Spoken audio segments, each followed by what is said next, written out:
Yeah, from NANS, Professor Rajiv, please.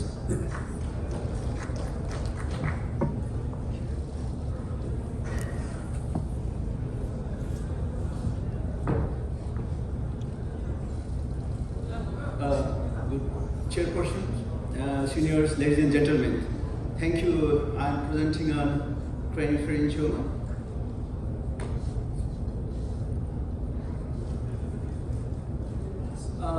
7 years girl who presented with headache and difficulties in vision.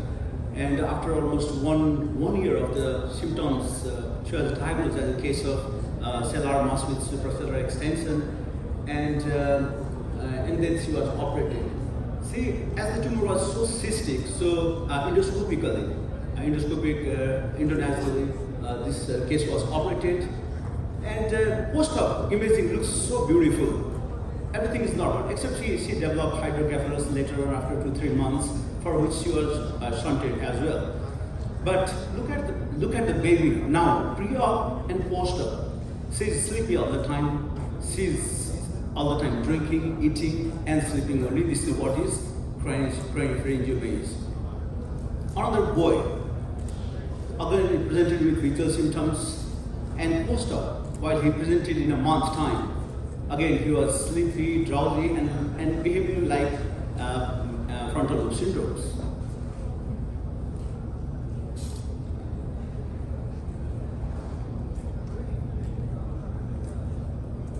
It's not moving. Okay. This is another case. It's a 14 months boy with giant cystic lesion arising from the supracellular, from the cella, diagnosed as a case of craniopharyngioma and operated.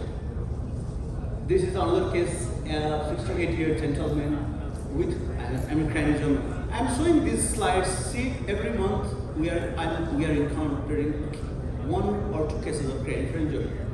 But if you look at the literature, what the literature shows is the incidence of craniopharyngioma is around 4, 5, 6 cases per million, only per million. But I don't know what is the reason these days. We are encountering a lot of cases of craniopharyngiomas. There is no gender differences, but it is believed that males in childhood and females in the adulthood are preponderant. Regarding the age, if it is adamantinomatosis, definitely it's children more than 95%, and if it is mixed papillary, they are in the between 45 to 55 years. Regarding the location, it can occur anywhere along the nasopharyngeal duct, but the most common is cellular and paracellular lesion, and out of this, supracellular around 75%, and then cellular and supracellular 21%, and pure intercellular is very, very uncommon. And even ectopic has been described. We have operated a case of CP-angle craniopharyngiomas. There are 3 cardinal syndrome presentation of the craniopharyngioma. One is visual symptoms, another is endocrinopathies, and third one is features of real ICP. In adults, usually they present with visual symptoms and endocrine, but in the general, we see the difference of craniopharyngioma in children and adults is in children they are usually larger size, so they present with the features of real ICP because of the hydrocephalus. Among the visual dysfunctions, visual field defect, and then papilloedema, optic atrophy are found. Hydrocephalus incidence is around 60% overall in craniopharyngiomas, but only 20% they need some kind of temporary or permanent CSF diversion procedures. And definitely hydrocephalus is more common in children because of the size. And it is also, the study has shown that patients who needed DP shunt for craniopharyngioma, they have bad outcome compared to without CSF diversion procedures. They can present with neurobehavioral abnormalities like in adults, dementia, intermittent confusion, hyperosmia, and in children, abulia, psychomotor retardation, starting of effect. Hypothalamus symptom is very common in craniopharyngiomas, and they are usually seen in the children. And they present with central hyperphagia with obesity, disturbances of thirst or dissonance with cycle.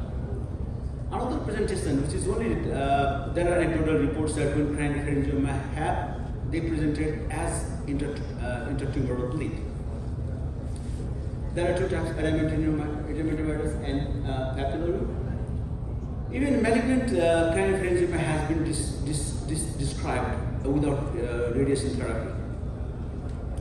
And the choice of investigation is CT scan and MRI. And the CT scan is shared as a mixed attenuation, calcifications, and there is nice enhancement in the wall of the tumor. Similar finding in the MRI, but MRI strongly suggests and conclude that it is craniopharyngioma. Even MRI can differentiate if it is adenomatous or it's a papillary type. X-ray has very limited role, but only you can see a lot of calcifications, which is not done these days. Regarding endocrine dysfunction, all the craniopharyngioma usually they have pan-hypopituitarism. In our series also, usually all the patients presented with pan-hypopituitarism, except prolactin was higher in our series. I don't know what is the reason. There are different classification systems to describe the craniopharyngioma. Offline colleagues, Sami, Vini, SRP, Puget and Coors, and even the recent one endoscopic classification. So there are so many classification systems for craniopharyngiomas, but none of them has popularized so much. Because the craniopharyngioma, they behave very differently. Though it's a benign tumor, but definitely they behave very malignantly. So but at least it can give some clue how to choose the corridor for surgery. Even giant CP, when it is more than 5 centimeters, they are described as the giant craniopharyngiomas.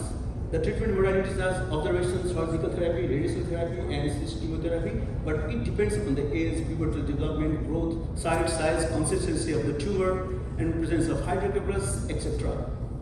Surgical therapy, radiotherapy, gross total.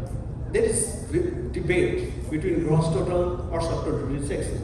Another osteopathic cyst aspiration, and you can approach midline, you can approach laterally. In our series, most of the cases we do orbital-zygomatic or terminal approaches.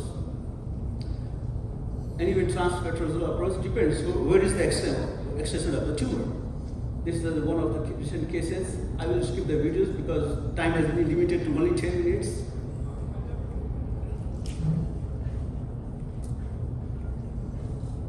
This is one of the patients from this region and from Zappa, recently operated. And luckily he has no deficit, no problem.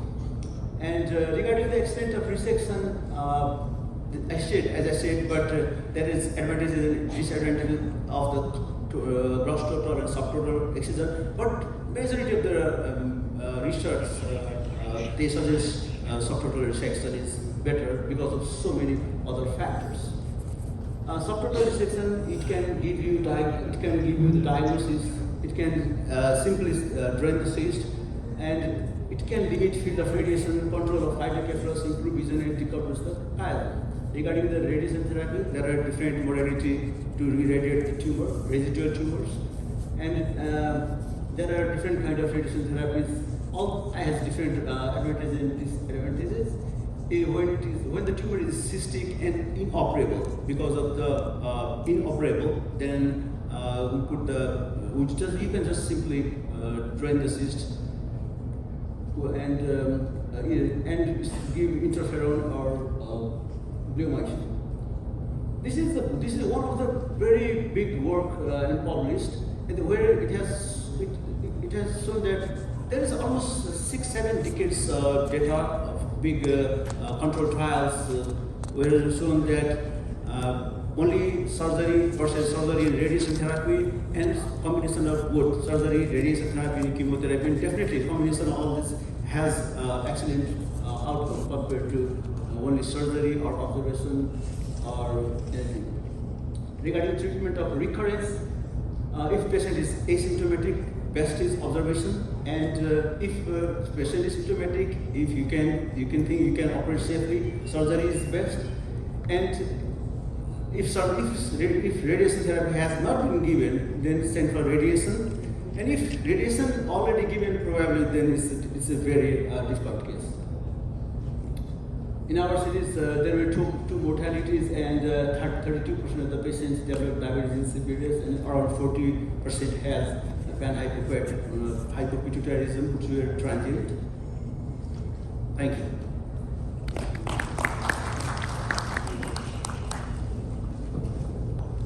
Thank you, Professor. I request all surgeons, do not forget the contribution of anesthesiologist. Behind your success, always there is anesthesiologist. Thank you. Thank you to our chairpersons and speakers. Now I would like to invite on the stage the head of the